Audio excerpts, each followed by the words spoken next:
I'm Kelli Tarala, and like I said, I am super glad to see you all here. I'm with Black Hills Information Security. We hang out here in South Dakota. I also hang out in Florida. That's where I am. And I mentioned I am super glad to be here in South Dakota. I bring this up because I've been thinking about this today. If you don't know where I'm from, I actually live on the 80 degrees under Sarasota. There's this little thing called Milton last night, and it made me start to think about artificial intelligence and hurricanes. And there's a lot of similarities between the two of them. We read headlines in the media, AI can be unpredictable. I don't know about you, but I find it a bit intimidating. I'm not a statistical person. I'm not a math person. I've got an English degree. I don't understand large language models and all the analyses that are surrounding artificial intelligence. It kind of freaks me out a little bit, kind of like a hurricane. I don't know if you heard on the news this morning, we had 126 tornadoes yesterday. That is outrageous. We don't even have tornado sirens in Florida because we just really don't get them.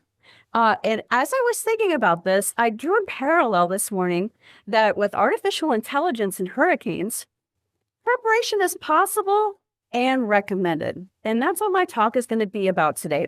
How can you prepare using certain governance tools, techniques, frameworks, guardrails to help prepare your organizations and your business units for artificial intelligence, if you're using it already or not? Okay, as I was going through this presentation, I'm thinking, what is AI? And I'm not the person to tell you all the fancy schmancy, deeply technical terms. What I was thinking about is AI is a very complex and hard to understand term. To me, it's kind of like dirty laundry. And dirty laundry, you've got whites and darks and socks and shirts in there. So artificial intelligence has a lot of different pieces in it, and it's a broad-based term. What I did here, those of you who are familiar with the Statue of Liberty and the insignia on it, give us your poor, tired masses. I said, could you please put in artificial intelligence prompt what artificial intelligence is like compared to dirty laundry? And this is what you kind of see up here. And it highlighted how I feel about it. Flawed algorithms, tangled neural nets, overflowing data stores. I'm just kind of being a bit humorous here, but it is such a big area. It's not well defined yet. And one of the things we're going to do in this presentation is give us some guardrails, give us some maps and some frameworks. Here's our agenda for today. We've got 6 areas. Number 1, I want you to think about why you're here. You didn't come here to see my red hair. You didn't come here to see my smile. You came here for, I don't know, why did you come here? Did you come here because there's a certain amount of fear, uncertainty? Did you come here fear of missing out on another AI conversation? You heard about hallucinations? Maybe you thought there'd be mushrooms here. Sorry, I don't like mushrooms. Maybe you're concerned about AI bias. Maybe perhaps you want to understand that a little bit more. I'll tell you why I'm here very briefly. We're going to talk a little bit about why AI systems are different than your typical information technology systems. We're going to talk about frameworks, guardrails, and regulations. We're also going to be talking about playbooks, taxonomies, and then you're not just going to walk out of here with a bunch of governance stuff. You're actually going to walk out of here with an action plan. What are you going to be able to bring back to your organizations and say, step 1, step 2, this is where we're going to start? Okay, folks, why are you here? I mentioned some of these a little bit earlier. For those of you who aren't familiar with it, IAPP is the International Association of Privacy Professionals. They make great stickers if you're ever at one of their events. But what you're seeing here on the screen are fears around AI that we see in news articles, we see on Facebook. Perhaps you have these conversations with your friends at the bar or at church. We've seen articles about bias, discrimination. I'm sure a lot of you have heard the articles where we've had situations where African-American women, where they've gone through and Google has misinterpreted their likeness as an ape. Unfortunately, we've had situations. Do you remember last week we had the longshoremen strike? What were they striking on? Automation. They're afraid about job loss and automation. We're also concerned about surveillance, manipulation of data. How many people remember the Microsoft paid chatbot back in Twitter? Woo! We're really getting serious now, aren't we? We got the lights out. Okay, back in 2016, Microsoft introduced a chatbot on Twitter. And within minutes, within hours of Microsoft launching this chatbot, people were able to manipulate the chatbot to start spewing out very offensive and racist statements. It was one example of AI kind of going bad. We have another situation where IBM's Watson, they were using Watson for an oncology project, and the project was canceled because even though it was for cancer treatments, they were looking at pictures of tumors. They were prescribing the wrong cancer treatments because it wasn't quite specific enough to make the correct treatment. So this fear of AI isn't unfounded. We have seen situations where it wasn't quite doing what we needed it to do. And then we can get really sort of dark when we start thinking about uncontrollable AI, human obsolescence, the existential threat. So I think maybe you're here for one or more of these categories, or your friends, your family, your loved ones have said, hey, you're an IT person. Tell me about this. Oh, but first, fix my computer for me, right? Okay, so you've seen all these headlines, worried about AI. Why is it so dangerous? Is it conscious? Is it alive? Is it a super god? I put up a little joke for you there. Did you get it? Colonel? Oh, come on, don't even get a groan. Not even a groan. Are you guys awake yet?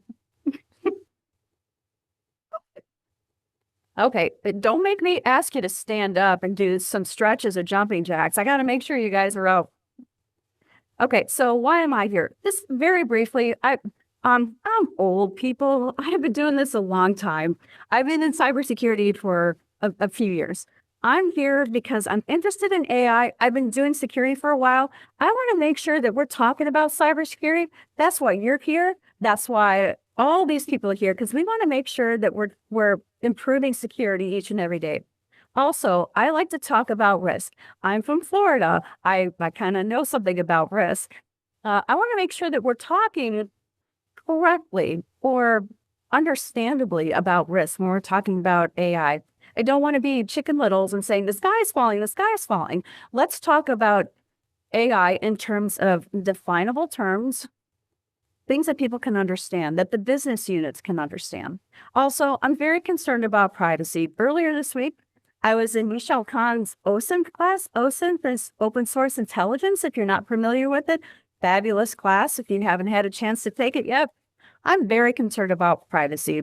Even though I just told you where I live, I don't want you to know exactly what the color of my bedspread is. So what I'd like to do today in this short presentation is let's work together, let's get our story straight, and let's address those fears around artificial intelligence. First of all, why are AI systems different? Let's speak in generalities. Like I mentioned, I'm not a mathematician.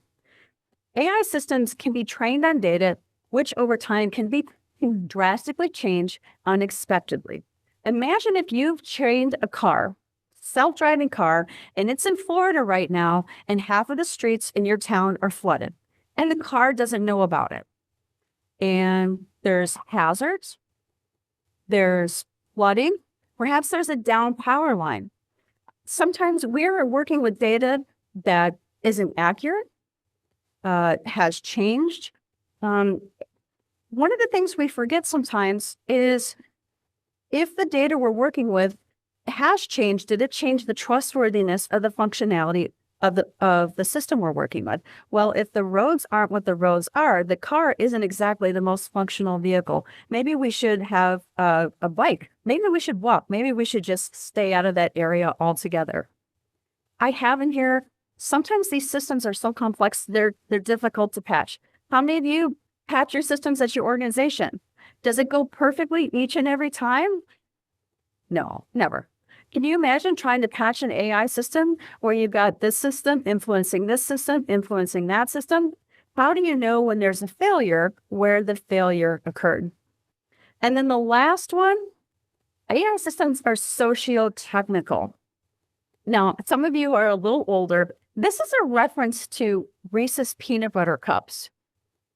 Do you remember this reference at all? Okay, so those of you who don't know it, before Reese's peanut butter cups, were a little easier to eat, they had this crazy commercial where they would take a chocolate bar and they would, somebody would jostle you or they would trip, and the chocolate bar would accidentally land in a jar of peanut butter, and they would say, "Well, your peanut butter ended up on my chocolate. Well, your chocolate ended up on my peanut butter," and then, oh, magic, love, it was the best thing ever.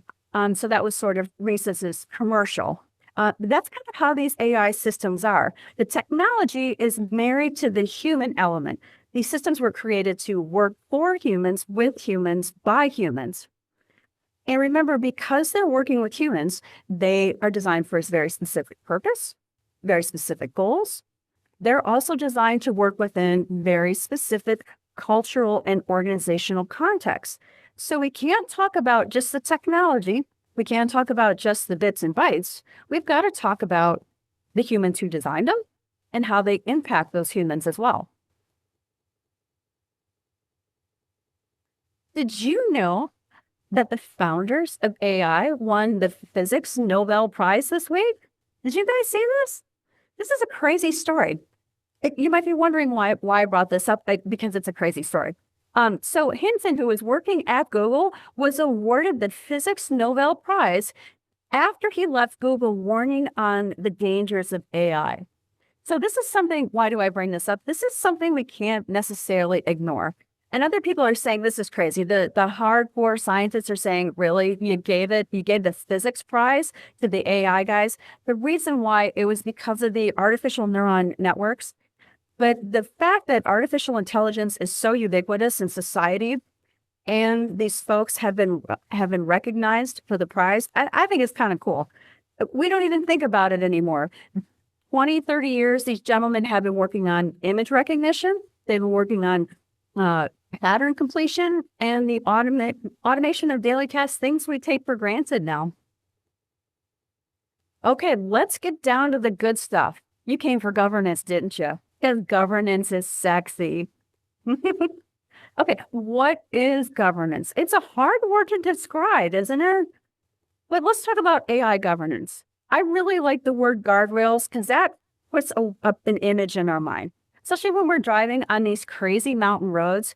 I'm really glad I'm not driving from Florida, because I look down and I'm like, I don't like those steep roads. The guardrails help keep us on a path. We know where the path is good. We know where there's no path necessarily. Governance helps us assess systems impacts.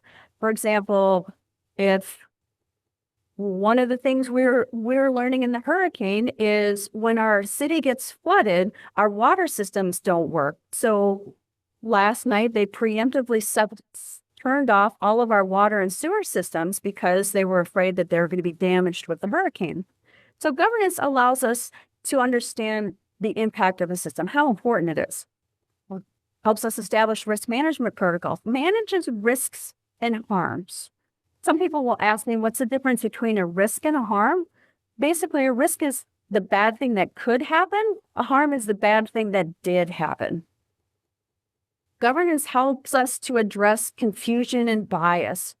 Also combats the dissemination of misinformation.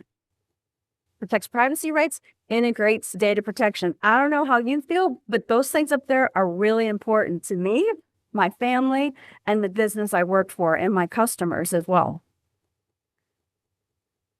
Now, did you know that NIST has been working on AI governance for a number of years now?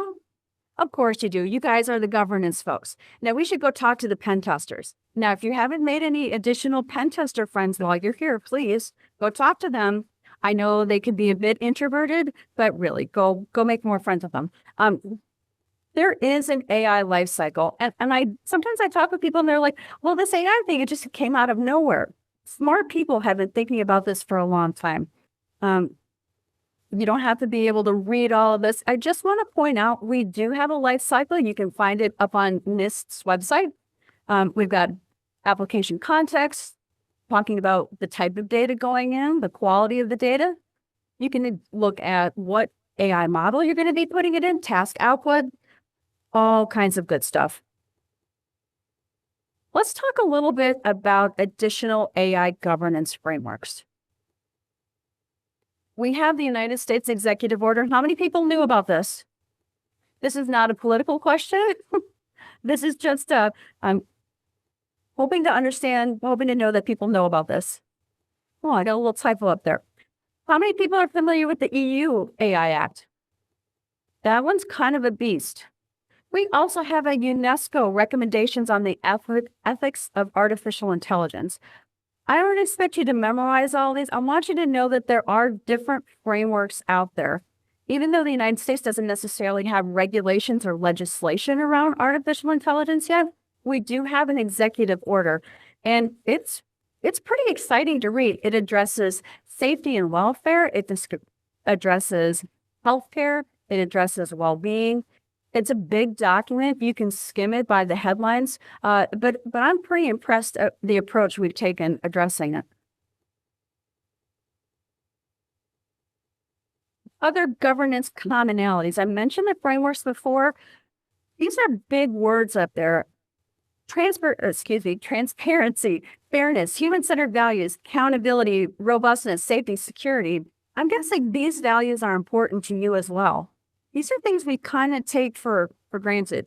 Can you imagine if your car didn't have robustness? Like if that back wheel kept falling off all the time, you'd be pretty irritated.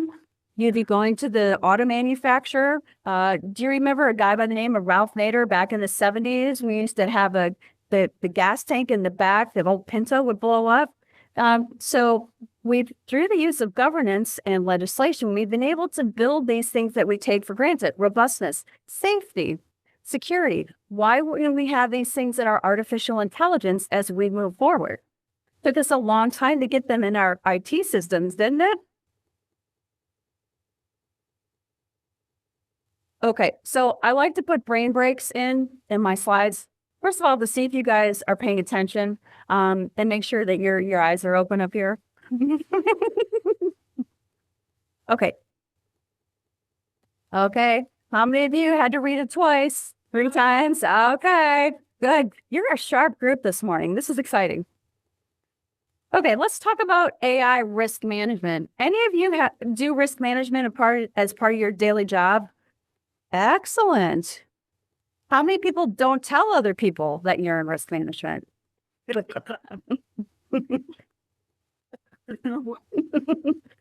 of curiosity, do you just do cyber risk management or privacy, or enterprise risk management?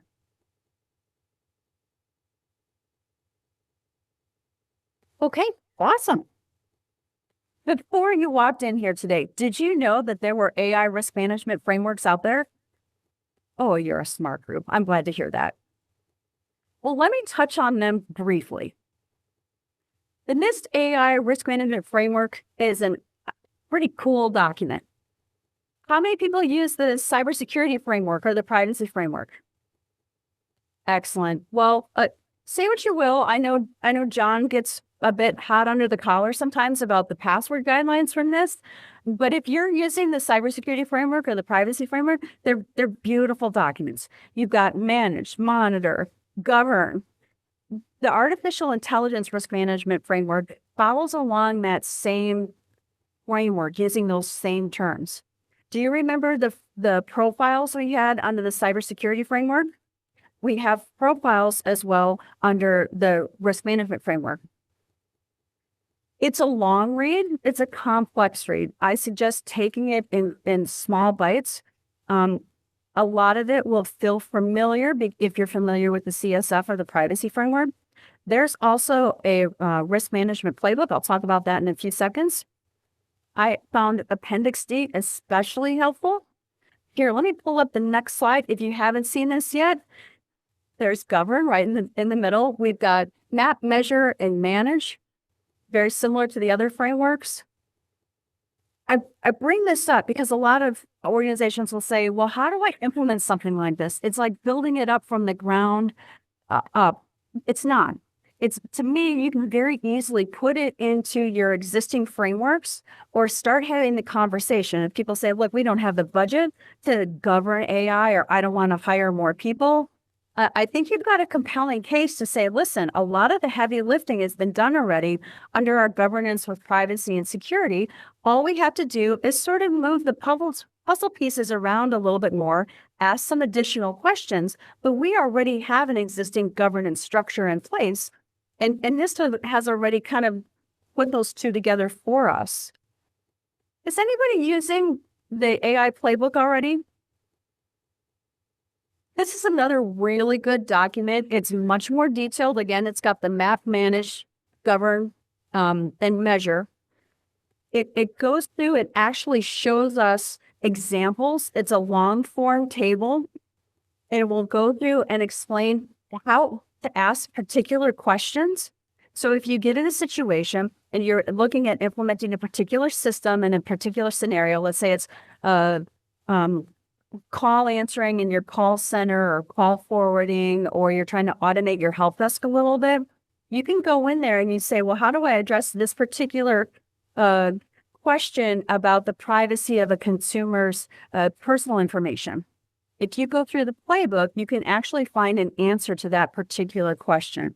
It's a great document. It's a long document, but you can look for your specific example in there. I highly recommend it. There's another really good document you might enjoy reading. This is from the University of Berkeley Center for Long-Term Cybersecurity. Does that not give you a good feeling for job security right there? Long-term cybersecurity. So I started in cybersecurity probably about 25 years ago, and I thought, oh, we'll fix the problems. I'll go on, I'll do something else. We haven't fixed the problems yet, have we? And that's why this conference keeps growing every year. Anyway, this is a really exciting sort of document because it gives a taxonomy of trustworthiness.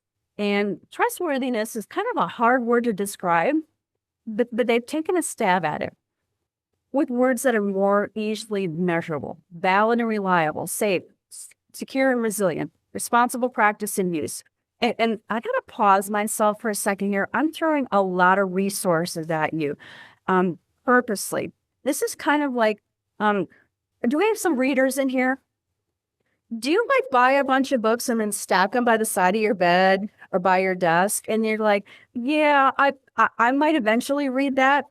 These are the same way. You're stacking up your books, you're stacking up your resources, and when you want them, they'll be ready for you. Same with this taxonomy. When you want to understand how do you measure trustworthiness or how do you make AI explainable, this is another great resource for you. Our friends at MITRE also have another resource. They've put together an AI incident and risk database. How many people are familiar with the MITRE attack model? You love it, don't you? I do too. If you want to take a look at the supply chain and the AI risk database, you can go in here, go up to their website. It's kind of a trial and error where you can type in a scenario or you can type in a particular question you have. We're still trying to understand I'm still trying to understand how to use the database a little bit better. And it's a good tool. I'm still trying to figure out how to use it myself. NIST also has a crosswalk document. Are you familiar with NIST's and CIS's crosswalk mappings between different controls and different frameworks? Well, NIST has done that same concept with AI documents and also with different regulations. You can see we've got the OECD up there. We've got the Singapore AI Verify legislation. This also is a work in progress. A fabulous resource. How many of you work for global organizations? Okay, a few of you in the back. I'm kind of highlighting this. I don't want you to feel like you're alone, especially if this is something new to you or it's been kind of shoved on you as somebody saying, hey, we're going to do this, and you don't know where to go for resources, this is a great one. It lists on there that taxonomy we just talked about. Also, if you're doing business in Japan, we've got Japan's AI guidelines for business. And there's probably even more resources since I've updated the slide deck. Okay, got another brain break for you here. Does anybody push your buttons at work? At home? Okay, this is the slide that I wanted to spend the most amount of time on, an action plan. I've mentioned resources for y'all. What are we going to do next?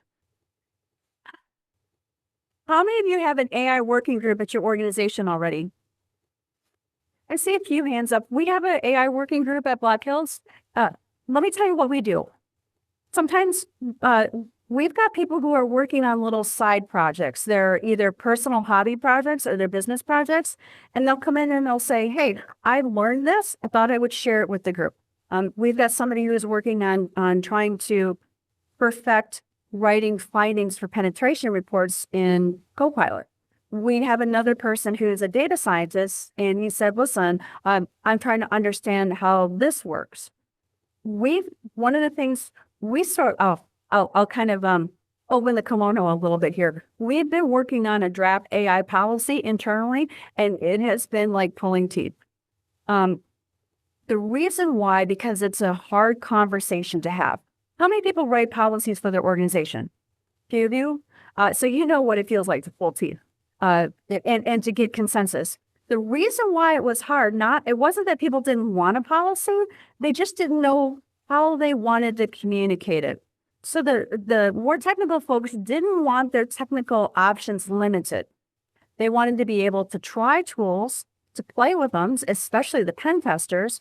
But the other side of the house, our sales and business capture team and our contracting team said, listen, customers are asking us if we're using AI. Do you folks have customers asking you if you're using AI? You want to be as upfront and direct with your customers, telling them if you're using it or not. You need to know how and where you're using it. So this AI working group is a great opportunity to get people together who don't usually talk about these things. Or perhaps I talked about that customer service help desk example a little earlier. Maybe you've got somebody in there who wants to try using AI in their department. They don't know who to talk to. Or maybe the IT guys scare them because they wear weird hats as they're walking through your room. Or perhaps your legal team has been fielding questions about artificial intelligence and they don't necessarily understand it and they want a brief technical overview so they at least can sound smart when somebody asks them a question. This working group can meet frequently. It can meet quarterly.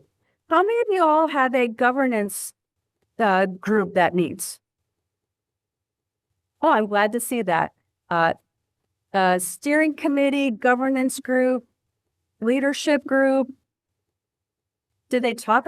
Maybe you can fold the AI working group into that existing group that you already have.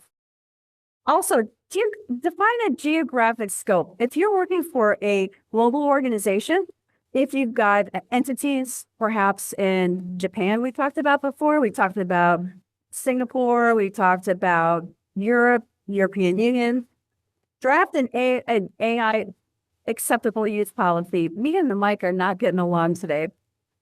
I don't know if you guys have seen, SANS's put out a draft AI acceptable use policy. It's free for the taking. It's a great place to start. Update your organization's third-party risk management policy. Now, some of you might be saying, of course I'll update. And some of you are going, what do you mean a third-party risk management policy? Would you like to know if your third parties are using artificial intelligence, if they're part of your supply chain? I would like to know. So what I put up here are next steps or things for you to consider. I don't expect you to have them done between now and the end of the year, but at least consider putting these on your list of things to do. Do you already have a risk management framework? Do you guys have a cybersecurity risk management framework? Consider some of the other risk management frameworks that I've talked about a little earlier in the presentation. Maintain policies for training and retraining staff. This one I think kind of gets overlooked. As I mentioned a little early in the presentation, AI is kind of scary. We don't understand it. There seems to be a lot of fear and uncertainty about there. We finally got to the point where we're talking about good, consistent security awareness training. Now it's time for us to start talking about artificial intelligence training. Time for us to kind of take that fear and uncertainty and start talking about it now. Are you providing additional training for your security and governance coworkers? Add that to your training as well. Consider ad hoc training. How many people have gone to artificial intelligence governance training? And I don't mean this talk. You've gone to perhaps IAPP training. You've gone to ISACA training. Not yet? Okay. There are other training opportunities out there. You can have an opportunity to go into the frameworks a little bit more in depth. You can do it the way that most of us do, is just go on the website and read it. But here are some ways that you can kind of bring back the things that we've talked about today and start addressing it, putting those guardrails in place and allowing your organization to handle it tactfully and not deal with it in a kind of a scary sort of way. Okay, I've got some more resources. For those of you who don't know, Alan Perlis is a computer scientist. I kind of feel this way too. Here's the laundry list. Got all the resources, and for those of you who don't know, the slides will be put in the Discord channel. The PDFs will be up there, so you'll have access to all of this. Here are all of the resources from IAPP. There's one on the socio-technical aspects of artificial intelligence. We've got the EU Act. We've got UNESCO's recommendation. If you're not familiar with PMI, the Project Managers Institute, they've got a fabulous class on prompt engineering. I highly recommend it. Also, we've got OECD has got a number of artificial intelligence papers, and they're building on their library each and every day. And I mentioned those stacks of books next to your bed. Here's a number of great artificial intelligence books. How many people knew that October was Cybersecurity Awareness Month? Okay, awesome. How many people know about Humble Bundle? Okay, for those of you who don't, Humble Bundle is an opportunity to get PDFs of really good books, and the money gets donated to charity. They have a cybersecurity mega bundle that's ending in less than a week. And there are data science and artificial intelligence books as part of that cybersecurity mega bundle. I highly recommend you go check it out. So there's a number of different aspects of the books I've put up here. Everything from more human-driven to risk. We talked about risk management. We have guardrails on human decisions. It's going to be a cold winter. Get some reading material. Okay, so let me recap what I talked about really quickly. Again, I want you to think about why you're here. You're interested in AI. You find it exciting. Your friends, your coworkers are asking about it. Hopefully, you've learned something a little bit new. Maybe you've learned why you're sitting here today. You learned about who I am. Maybe you've taken a new appreciation of that AIs are more socio-technical than what you originally thought. Maybe you thought they're just machines and they're crunching numbers in the back and some algorithms. But maybe you're starting to think the cars we drive, the decisions that are being made, the automated calls that get answered. I introduced you to some of the frameworks in this risk management framework, the playbook. We talked a little bit about the taxonomy, and then also some books, some websites, and let me put the action plan back up for you if you want to take a picture of that. So that's what we covered. I talked a bit fast today. Anybody have any questions? Well, the question was about copyright ownership of code if somebody's using Copilot or any other prompt. The law firms are looking at it. They're investigating it. There hasn't been any lawsuits filed yet. There's no guidelines. It's still sort of the Wild West, unfortunately. Any other questions? Yeah. How do you present the action plan to organization or leadership who don't think they need to care about it? I would say it's already happening in the organization. People are already using ChatGPT. Your grandmother is probably using ChatGPT already. Kids are using it in school. We've got college professors who are complaining about people using it. It's already here. So a good governance person is going to say, let's not bury our heads in the sand. Let's address it. And not in a threatening way, to say, listen, as governance people, we're here to help and we've got the tools for you. When you go to leadership and you say, there's a problem, the sky is falling, they ignore you. But when you go to leadership and you say, there's a problem and I can help solve it by 1, 2, 3, you have more credibility that way. That's how I would address it. So the company I work for has like an actual AI section. They have like AI that this is how you're going to use it. Here's where you can use proprietary information for a company. And then they have training resources easily linked, because what happens if you don't have that available, people are going to use the ChatGPT and then you have no control of the information that's being used. So I recommend maybe bring that to your company. That's a good example. Thank you. Have you found or seen good pre-made user training for AI usage? Because that's something that I just haven't been able to find for like normal employees, not cybersecurity, normal people. Well, Steve here and I had the opportunity to beta test a AI fundamentals class from Derek Banks and Joff here at Black Hills, and it was a very basic class, 101. This is what an LLM is. This is what a prompt is. It could have been maybe a little too technical for Joe Citizen. No, the answer is no. I haven't seen anything yet. But you know what we should do? We should make an AI comic book. Wouldn't that be fun? Thank you.